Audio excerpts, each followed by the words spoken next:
Corel edit மெனுவில் clone ஒரு command இருக்குங்க. நம்மளோட டிசைன்ஸ்க்கு இது எப்படி ஹெல்ப்ஃபுல்லாக இருக்குன்னு பார்க்கலாங்க.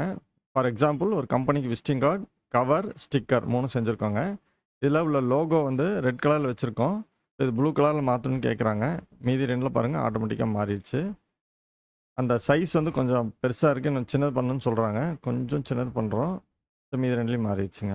ஸோ இந்த கமாண்டை எப்படி நம்ம அப்ளை பண்ணுறதுங்கிறத இப்போ பார்க்கலாம் வாங்க. இந்த லோகோ அல்லது எதை வந்து க்ளோன் செய்யணுமோ அந்த ஆப்ஜெக்ட்டை செலக்ட் செஞ்சுக்கணும். நம்ம இந்த லோகோ வந்து க்ளோன் செய்யணுனால இதை செலக்ட் செஞ்சுக்கிறாங்க. எடிட் மெனுவில் க்ளோன் கொடுக்குறோம். ஒரு டூப்ளிகேட் மாதிரி இன்னொன்று வந்துருங்க. அதை கொண்டு வந்து இங்கே ப்ளேஸ் பண்ணிடணுங்க.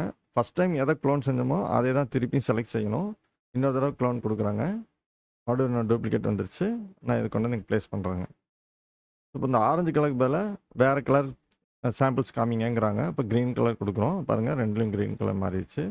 சைஸ் கொஞ்சம் பெருசு பண்ணி காமிங்கங்கிறாங்க. கொஞ்சம் பெருசு பண்ணுறோம்.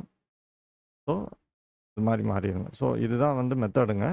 ஒன்று செலக்ட் செஞ்சுட்டு எடிட் மெனுவில் க்ளோன் கொடுத்து வேறு இதில் ப்ளேஸ் பண்ணிவிட்டு நம்ம ஒரிஜினல் எதுவோ அதை செலக்ட் செஞ்சு சேஞ்சஸ் பண்ணோம்னா மீதி எல்லாத்துலேயும் மாறிடுங்க. இதில் முக்கியமாக கவனிக்க வேண்டிய விஷயம் 2 இருக்குங்க. இப்போ இதை செலக்ட் செஞ்சுட்டு நம்ம வேறு கலர் கொடுத்துட்றோம். இப்போ இதை செலக்ட் செஞ்சுட்டு ப்ளூ கலர் கொடுக்குறேன். இது 2லேயும் இதில் மட்டும்தான் மாறும், இதில் மாறாது. ஏன்னா இதில் தனியாக செலக்ட் செஞ்சு எடிட் செஞ்சுட்டோம். இது சைல்டுங்க. இது வந்து எடிட் செஞ்சனால இது மாறும். அதே மாதிரி இப்போ சைஸ் இதை மட்டும் கொஞ்சம் சின்னது பண்ணிடுறேன். இப்போ இதை வந்து சைஸ் வந்து சின்னது பண்ணுறேன்னு வச்சுக்கோங்க. இந்த 2லேயும் எஃபெக்ட் வரும், இதில் வராது. ஸோ இது கொஞ்சம் கவனிக்க வேண்டிய விஷயம். க்ளோனோட யூசேஜுங்க.